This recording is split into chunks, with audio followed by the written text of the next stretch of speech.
All right. Well, how's everybody doing this afternoon? The class that we're going to be discussing is actually called Workplace Harassment and Discrimination Training for Employees. Now, tomorrow we'll be doing the supervisor section, so please let everybody know who hasn't signed up. If they want to still get on board, let them know. But today we're going to be talking about training for employees on this aspect. A little bit about me. I've actually been with the company 15, going on about 16 years.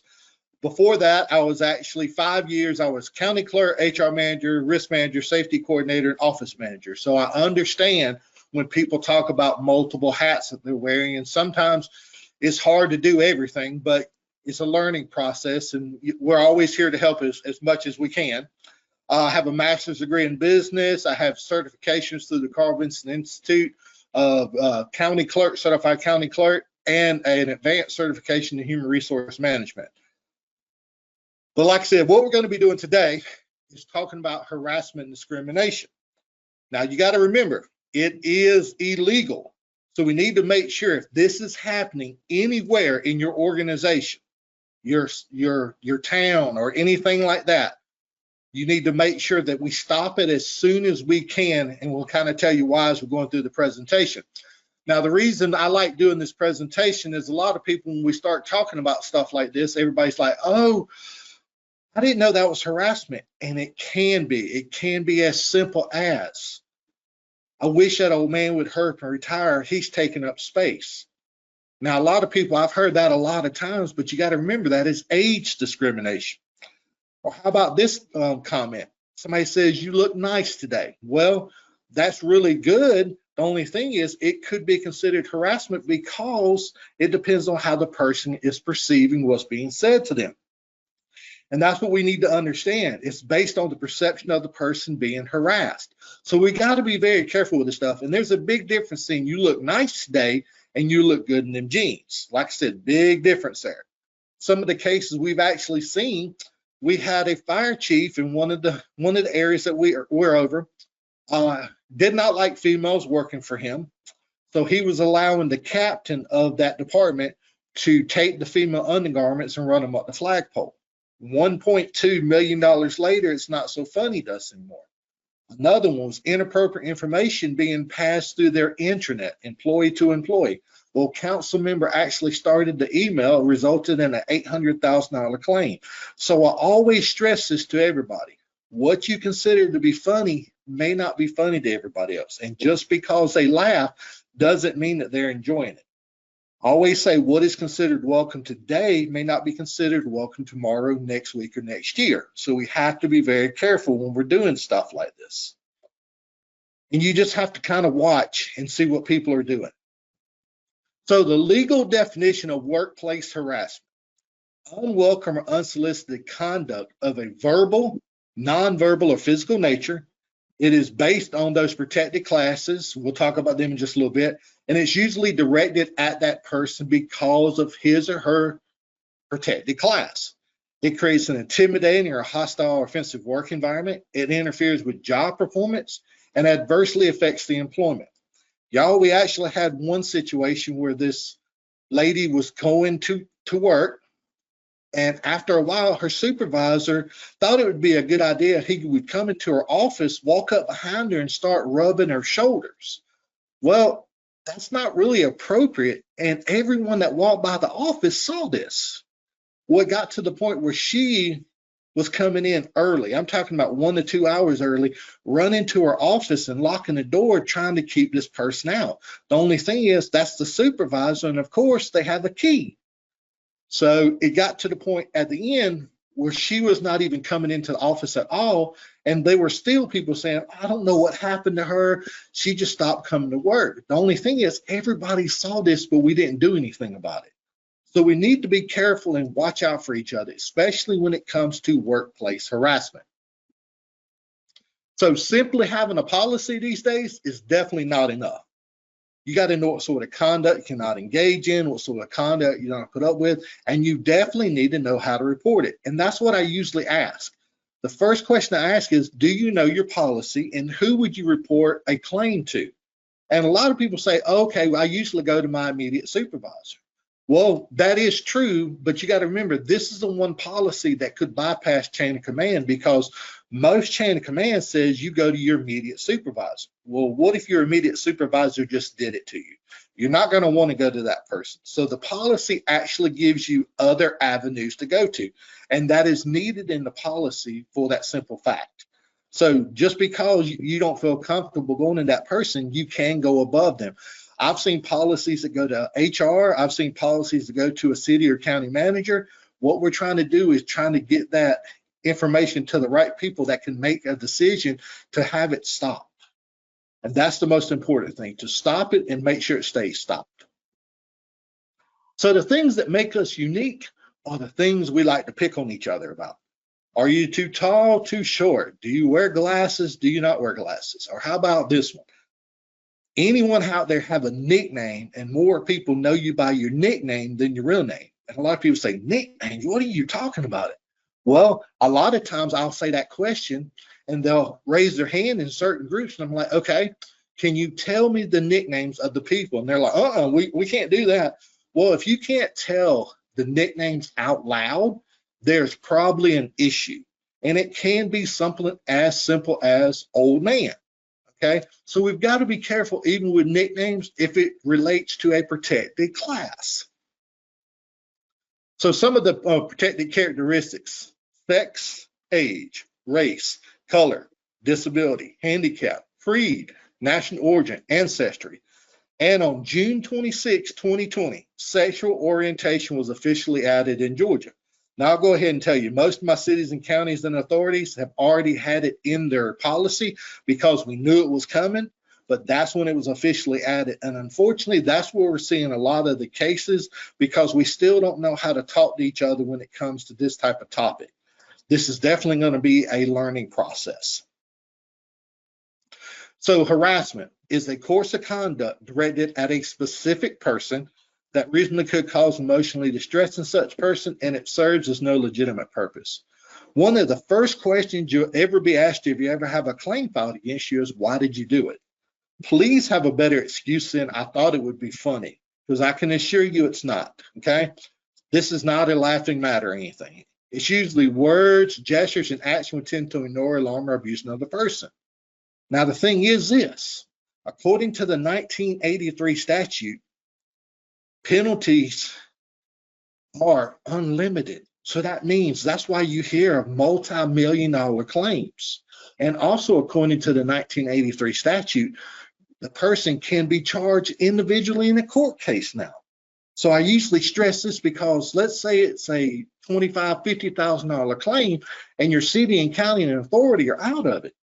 Now, I don't know about y'all, but I don't make that kind of money. That's not something I want to be defending myself, because guess what? If we go to court, we usually will have to go to federal court, not state, not local, but federal court. And I'll go ahead and tell you, most of the time, these cases don't make it all the way to federal court. They're usually mediated out. But it's the mistreatment of that protected class, and you've got to be careful in anything you do. So you think you're being harassed. I usually ask this, and I'm like, what do you think you should do?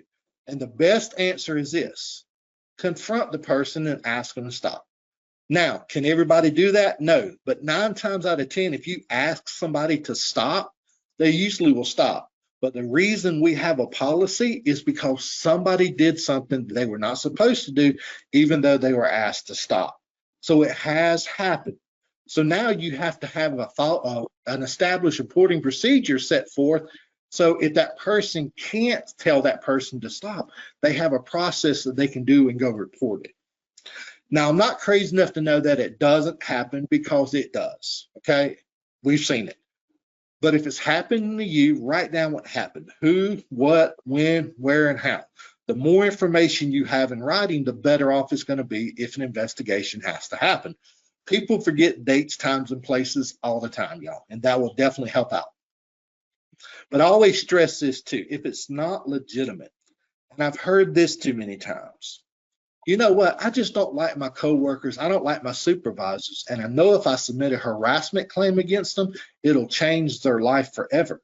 And it will, because even though they're found innocent in the investigation, out there in the public's eyes, you're still guilty. And that puts a bad stereotype on your city, county, and authority. So that's one thing you don't want to do. If you are that unhappy with your job and your coworkers, the best thing I can tell you is probably just find another job. That'll help everybody out. Now, you may have to talk with friends, loved ones, and professionals if it goes that far, and hopefully it will not.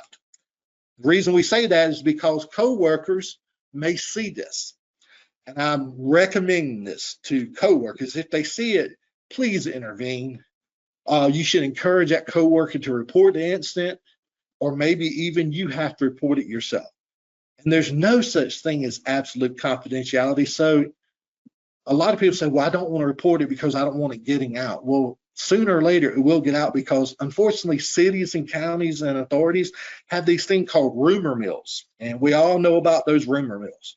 As soon as the story's told, it changes 100 times before it gets out there to everybody, and then we don't know what the truth is. So if we encourage the employees, if they see it, to make sure they report it. And what we don't understand is this: it could be indirect too. So you and I are having a conversation, but somebody overhears us. Indirectly, that is affecting them, and that's all it takes. That's why you have to be so careful when we talk about what we say and do around people. So definitely, you want to make sure if the employee declines to do so, that you step forward as a employee of the organization, city, county, or authority. So a lot of people always tell me, oh my goodness, you're always telling us what's against the rules. What's maybe not against the rules, but could lead into it if it continues in a certain way. How about this one? Persistent effort by the manager to get a subordinate to do their job. Y'all, the craziest one I ever heard was this. This guy comes up to me and says, you know what? I feel like my supervisor's harassing me. What do you think we should do? I said, well, look, I'm not an attorney, but if you talk to me, maybe we can help you work this out. He goes, okay. He said, my supervisor told me to go over there and dig that ditch. I said, okay, what else you got? He goes, that's it. What's your job title? He goes, I'm a ditch digger. Well, they're asking this person to do their job. And some people actually think that's harassment, but it's not. Now, it's a little bit different on certain circumstances and stuff like that, but asking a person to do their job is not harassment, y'all. Some people think that. Also, the equal opportunity yeller. Now, this is a supervisor that no matter who they're talking to, they're yelling. And yes, I've had those supervisors also too. So if they're yelling at everybody, nothing can really be done. It's unprofessional, but we can't do anything until cussing starts or they start singling people out. So when we hear these comments, my boss is being mean to me, and I'm being yelled at on the job, we still have to take it serious enough to maybe go and start the investigation to see exactly what is going on there, to make sure it's just not yelling for everybody to be yelling, or if it's actually singling them out and cussing has started. So why do people and employees hesitate to report harassment? Definitely fear of losing their job. Georgia is what we call an at-will state. You can be fired for no cause, you can quit for no cause. Fear of retaliation, we'll talk about that in just a little bit. Getting someone into trouble. Guess what? I grew up in a small town, and I'm pretty sure if anybody was getting in trouble, I kind of knew them. So you know this person, you don't want to get them in trouble, so you see them doing something wrong, and you turn and walk away. The only thing is, cities and counties are like big families. We love to pick on each other, but we also have to protect each other. And this is the one time you should feel like you can go to that person and go, look, you know this is wrong, and if it does not stop, I'm going to have to report it. We can't have this happen because this could cost the city, county, or authority a lot of money, and we don't need for that to happen. You need to stop what you're doing and make it right. The fear of disrupting the workplace. How about this? The fear of being accused of no sense of humor. Everybody else was laughing at it. Why aren't you laughing at it? Well, it might not be that funny. Being embarrassed, feeling less like a man or a woman, or the fear of not being believed. Y'all have been doing this for almost 16 years, and there were times that people would come up to me and say, look, I've told my supervisor multiple times that this was happening to me, and all they would say is, I don't have time to listen to you. Go back to work. You're too oversensitive.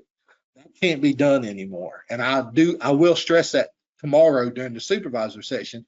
But as an employee also, you got to make sure this is not happening either. You don't want the person to be working in fear, because that's not a fun place to work.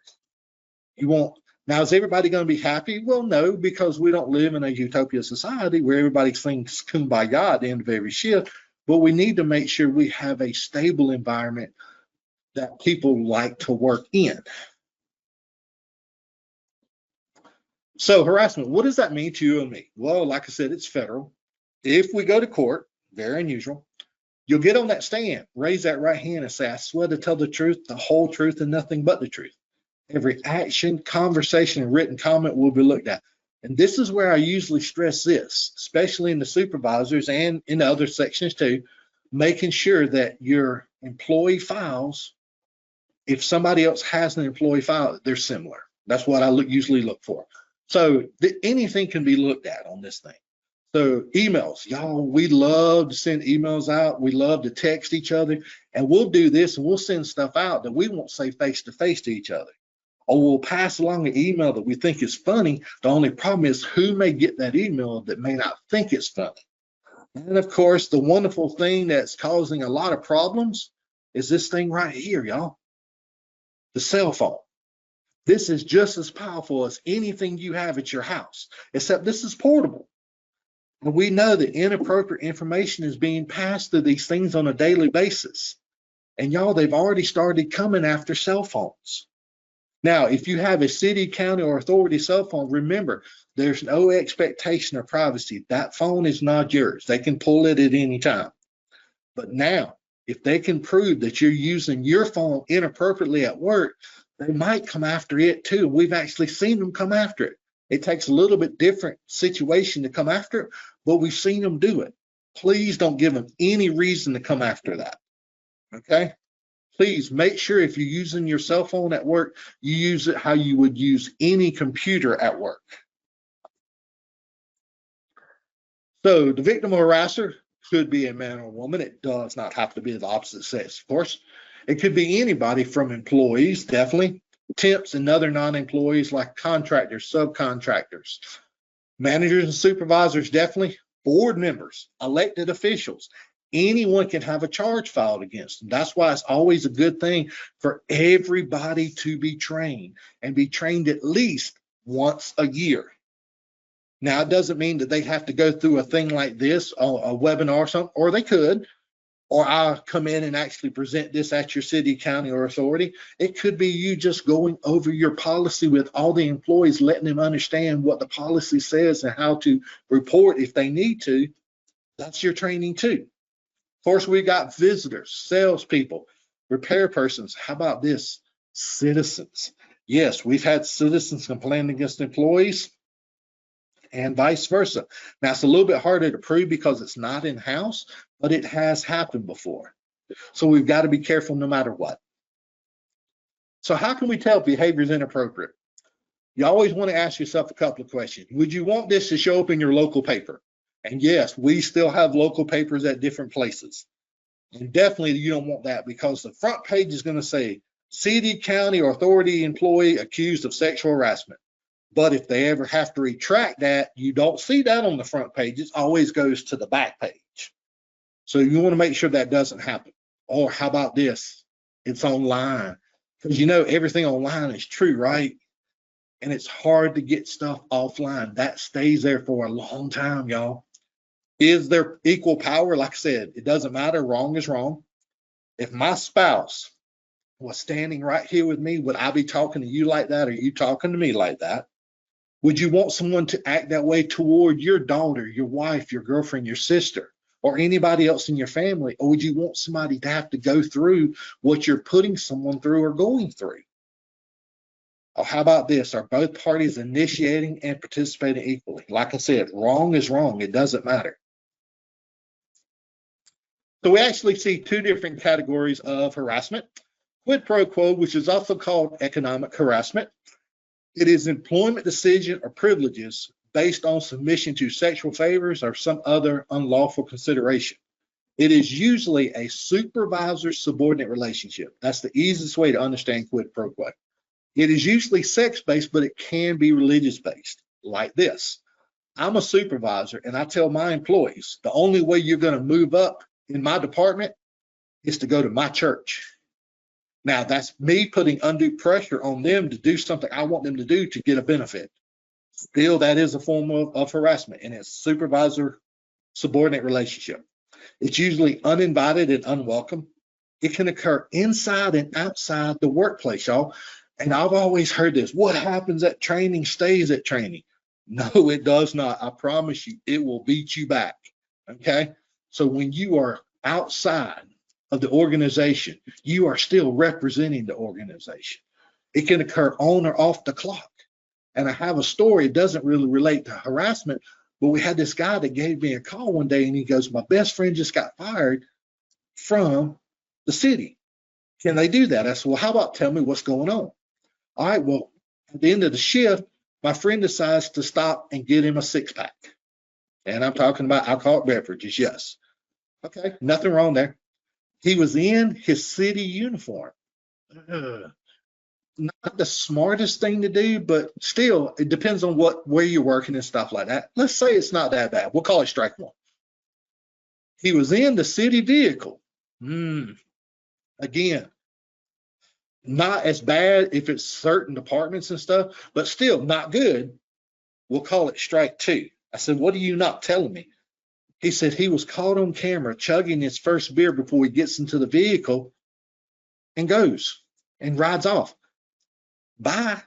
It's just a matter of time. It's stuff like that. And the people still think that they can do stuff like this when it comes to quid pro quo and harassment when they're outside of the clock. And you can't do that. We always have this quote, you don't get your honey where you get your money. Definitely words to live by today. And there is a policy that a city, county, or authority can implement. It's actually called a fraternization policy or a no dating policy. That pretty much says this. Supervisor-subordinate relationships should not happen. If they do, somebody's going to get fired. And my interpretation of that is, especially if it's a supervisor, they should have known better. So they're probably the ones that should be let go. Now, I'm not saying the other person shouldn't be, but definitely this person should have known better. Other category is called hostile work environment. It's usually unwelcome comments or conduct. It focuses on that protected characteristic, okay? It is offensive to a reasonable person. Would a reasonable person consider this action to be offensive to them? Well, the only thing is, yes, we use reasonable person standard, but it's also based on the perception of the person being harassed. Is it offensive to them? Usually it is. Is it severe and pervasive? And it's regardless of intent and the frequency level. So it happens over a certain period of time. Unless it's so bad like this one, y'all. We actually had a guy who had a unique way of welcoming you to work. He would walk up behind you, take his hands, slide into your pockets and move to the front of your body. Now, everybody's like, oh my gosh, what? But he thought that was hilarious. He couldn't understand why people didn't think that was a joke. Well, it's not really a joke. It's actually very crude. And because it was so severe and pervasive, it only took one time. And he had major claims filed against him. So, like I said, quid pro quo, the Latin meaning is this for that. So it's an exchange of services, so to speak. The submission to rejection of sexual attention is made implicitly or explicitly, depends on the vulgarity of the person. And it could be something like this. We had a gentleman who had 4 ladies working for him on a Friday afternoon.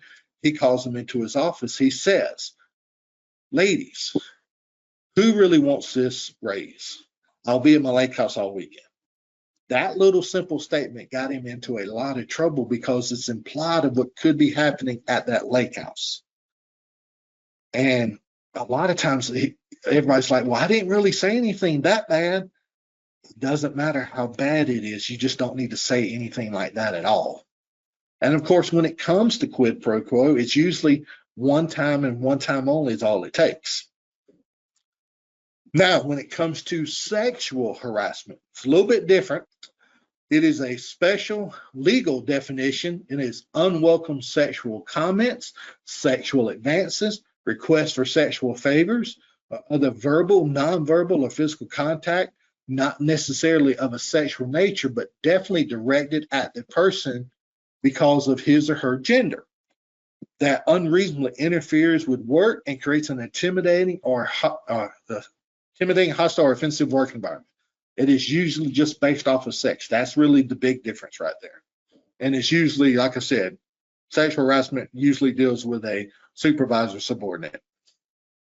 So a hostile work environment, behaviors that could be considered unwelcome to people, could be verbal comments, jokes, stories, not accepting no and asking a person out on a date. All right, the physical side, hugs, kisses, patting, touching. All right, Georgia is a real big hugging state. We always have been, we always will be. Now, I'm not saying there's anything wrong with hugging. You just have to be very careful, especially if somebody says, don't hug me, please just don't hug them. See, we have this thing that happened to us a couple of years ago. It's called COVID, and a lot of people don't even like to be touched anymore. So definitely respect the person when they ask them not to do stuff like this. Nonverbal gestures, body movements, elevator eyes, no direct eye contact.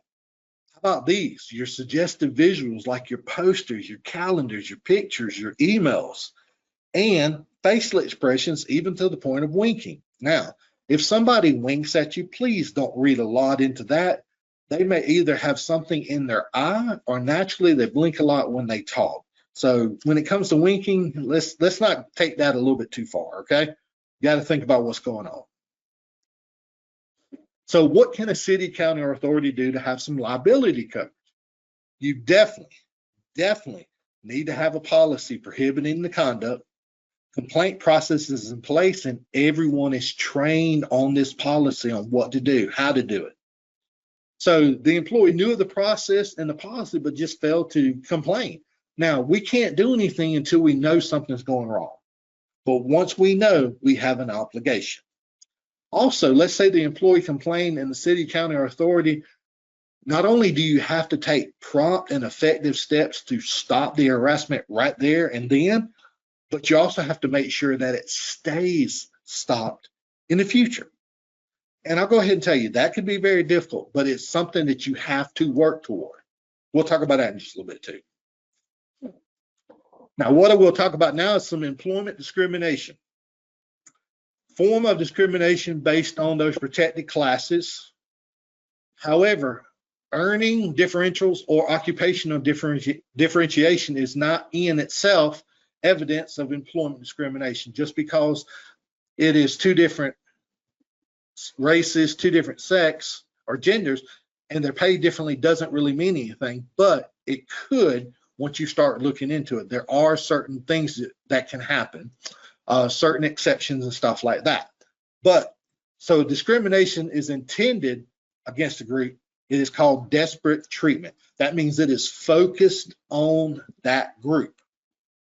And that would be like this. So the city, county, or authority says, we're going to offer early retirement this year, but instead of offering and letting the person choose to take it, they start pointing to the people who must take it.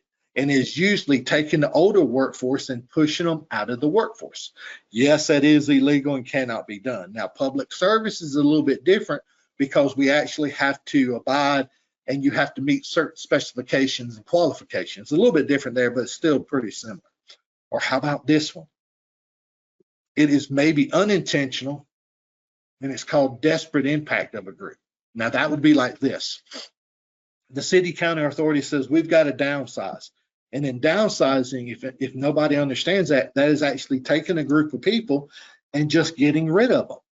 Well, when you do that, you got to think about who's being affected in those groups. So the city, county, or authority says, we're going to decrease the salary line item. So we're going to get rid of all of our administrative assistants. Now, typically, administrative assistants, they're usually female. Not saying there's not males out there, but usually female. So unintentionally, they may be going against protected class of people when they get rid of those administrative assistants. So you always got to be careful and you got to look at what you're doing and what's happening in the situation. Some discrimination acts we actually deal with, the Age Discrimination Act of '67. You must have 20 or more employees, okay? Discrimination of people. So it pretty much will says this: if you are 40 or above, you are in a protected class now. Pretty much what it says. Okay. Yay, made it. Oh, no, I'm just joking. You got to have something. All right. Pregnancy Discrimination Act of 78. 15 or more employees required. And this act usually runs concurrent with the Family Medical Leave Act that says while a person is out having a child, fostering a child, adopting a child, or caring for a child, they can take time off and still come back to their job.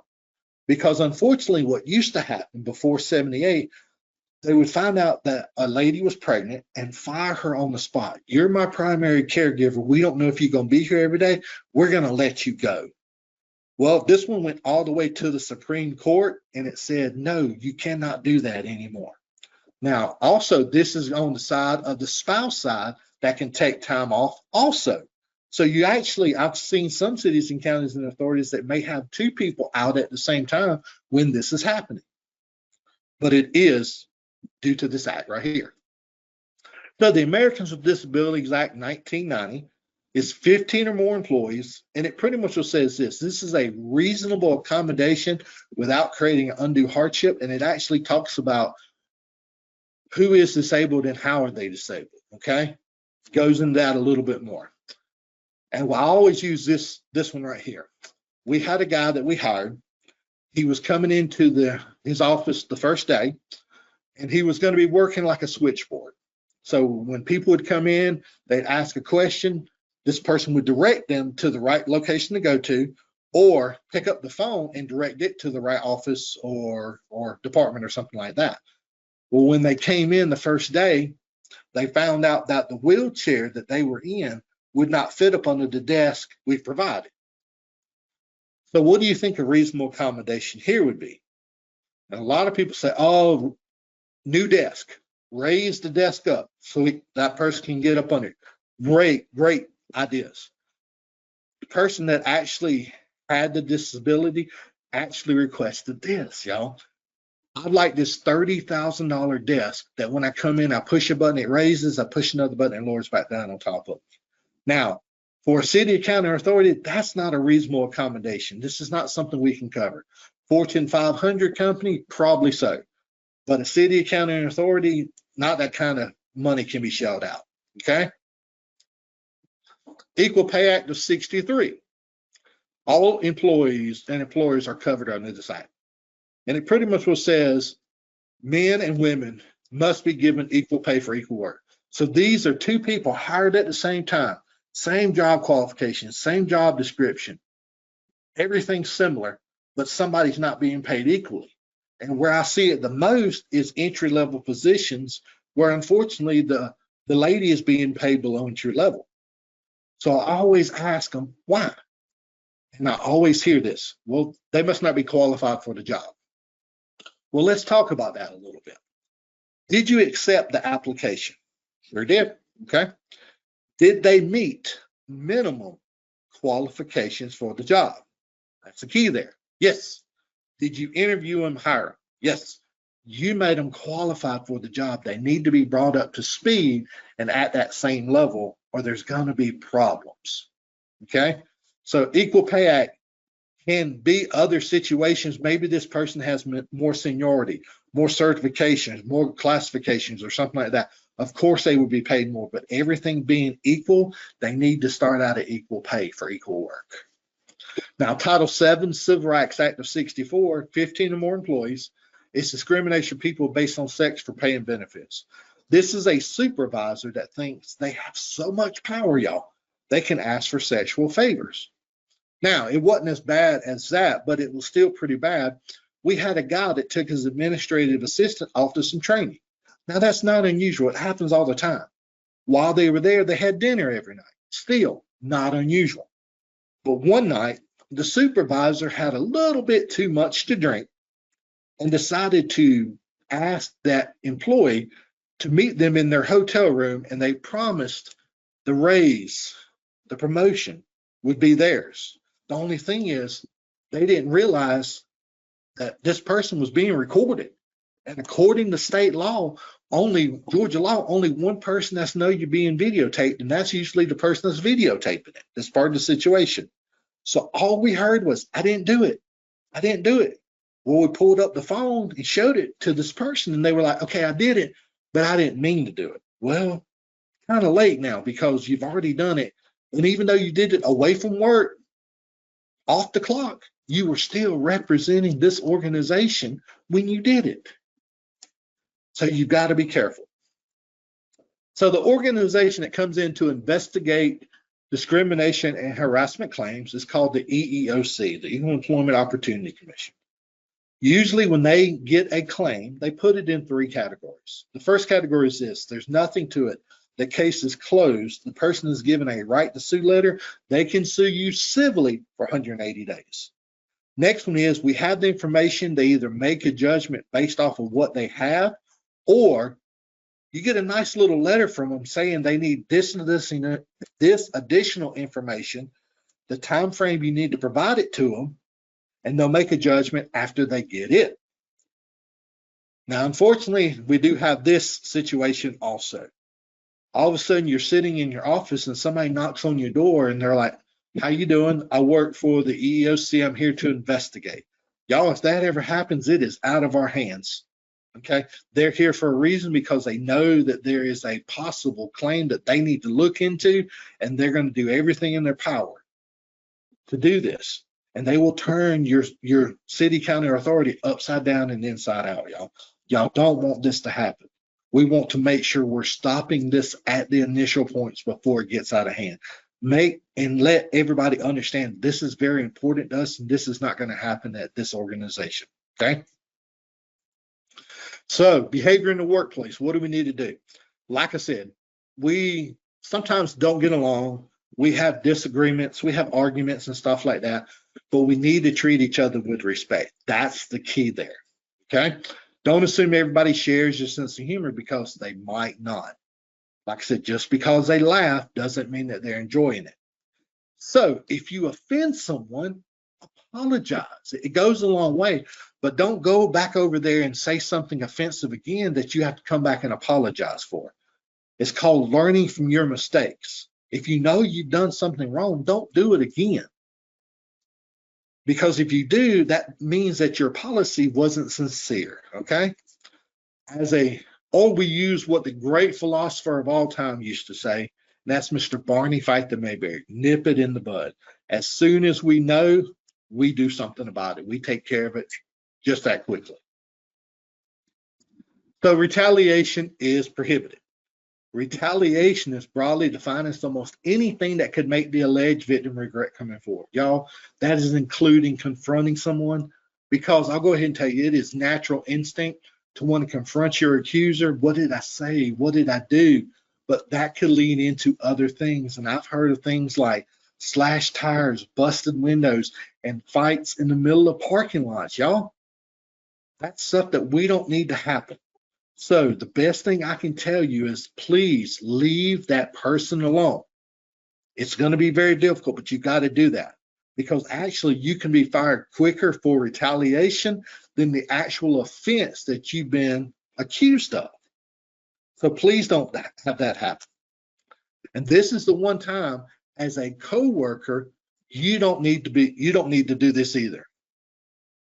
I've heard this too many times. I know you can't say anything. I'll go talk to them. Please don't do that, y'all. Okay? Because it's human nature for a friend to come to your defense, but same thing can happen. You can be fired for retaliation also. Cause, warning, current state of law does not allow an employer to retain an employee who is unwilling or unable to comply with this policy. And it simply means this: if we know you've done something wrong, we're not supposed to keep you employed. We can get in trouble for something called negative retention. Okay? We don't want that to happen either. You got to remember this, though: the alleged harasser does have rights too. Just because a claim has been filed against them doesn't mean they did it. That's why you have to investigate. And most cities, counties, and authorities know it's easier to investigate by the person that had the claim filed against them. Release them with pay pending the investigation, just to get them out of the situation, okay? The minute you touch the person that filed the complaint, it could be considered retaliation. Definitely be careful with that one. So here's the scenario. An investigation resulted in an employee being disciplined for harassment. The disciplined employee was mad and encouraged others to shun those who participated in the investigation.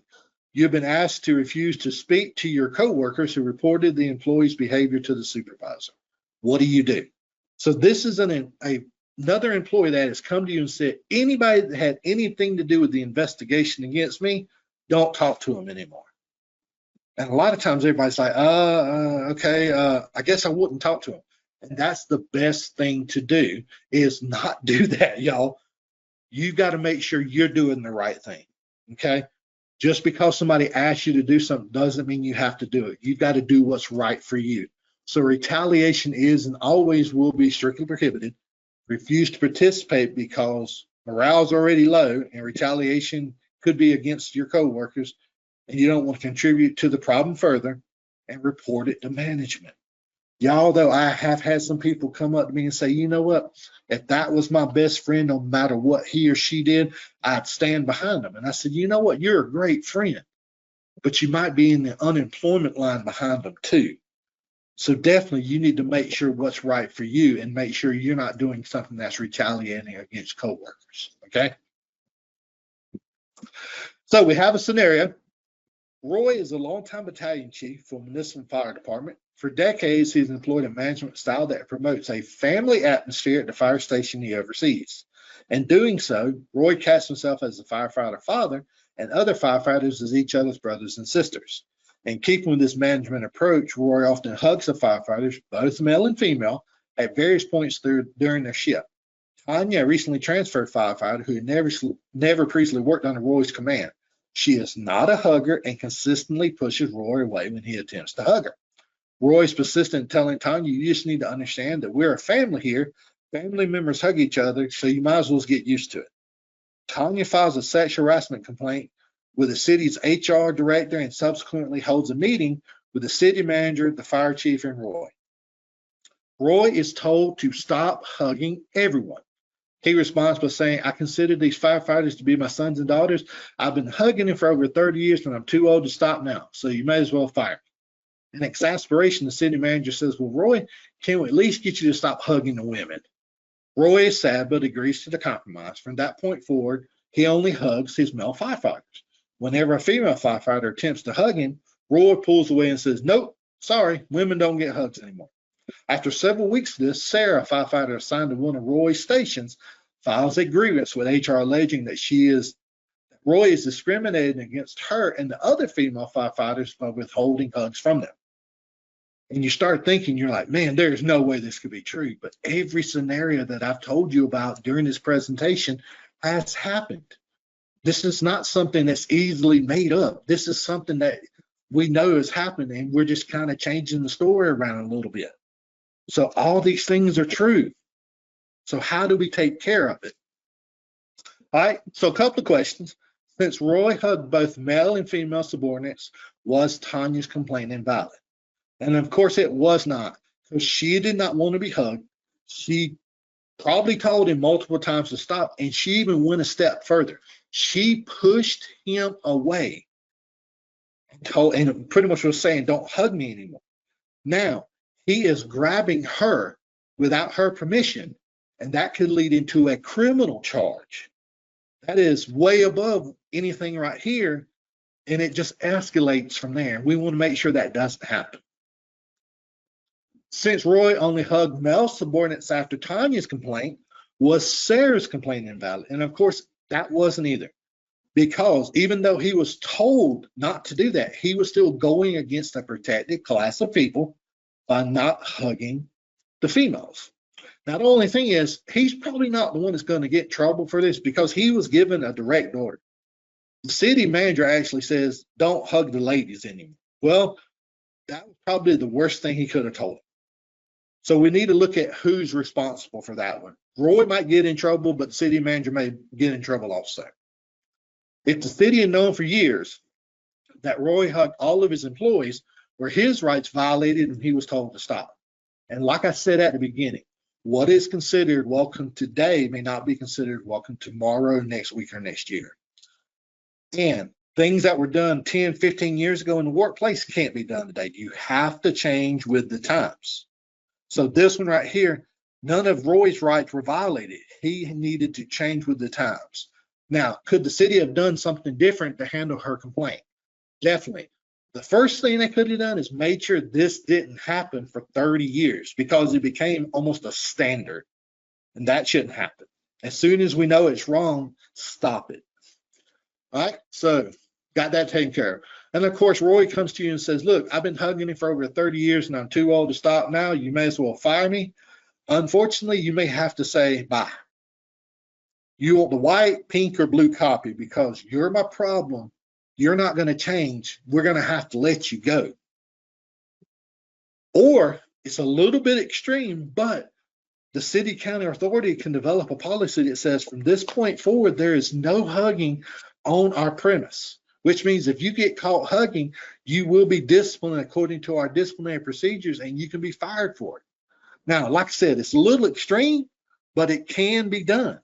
And we don't want to have to go to that extreme, okay? So let's say Roy's fired and Tanya goes back to work, okay? Do you think maybe she might be having some repercussions when she gets to the fire station? Unfortunately, definitely that's going to happen. But as the HR and as anyone who has made sure that this was stopped, now we got to continue that it stays stopped.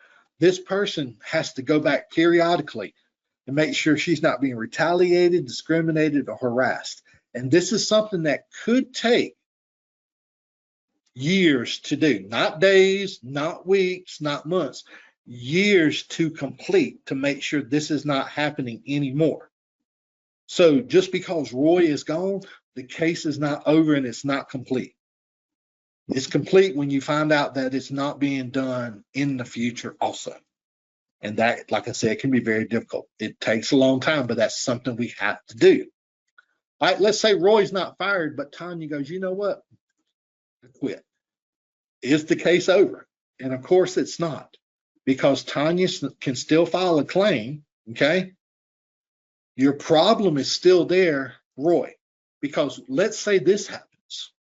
When Tanya leaves, another firefighter comes forward, and this may be a male firefighter that says, I thought we just had to take the hugs. Now that I know that we don't have to, and Tanya had the courage to come forward, I'm coming forward too, and I don't want to be hugged anymore. So the issue is still there, or could be there. So how do you deal with it then? So you got to make sure the issue is as complete as possible and everything is back to normal as normal can be. All right. And now this is always the last question I ask somebody.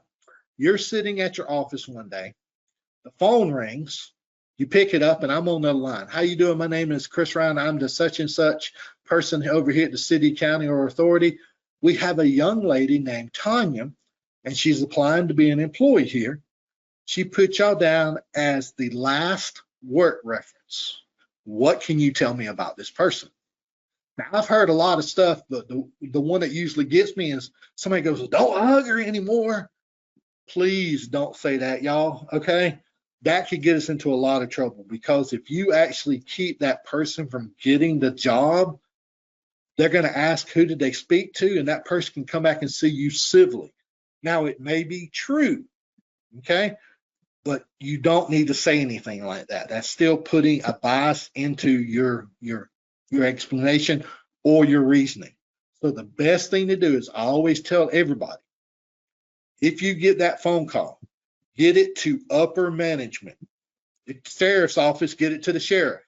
If it's any other place in the city or county, get it to the HR person. Let them answer the questions. Hold on one second. Let me get you in touch with the HR department. They can answer any questions you have.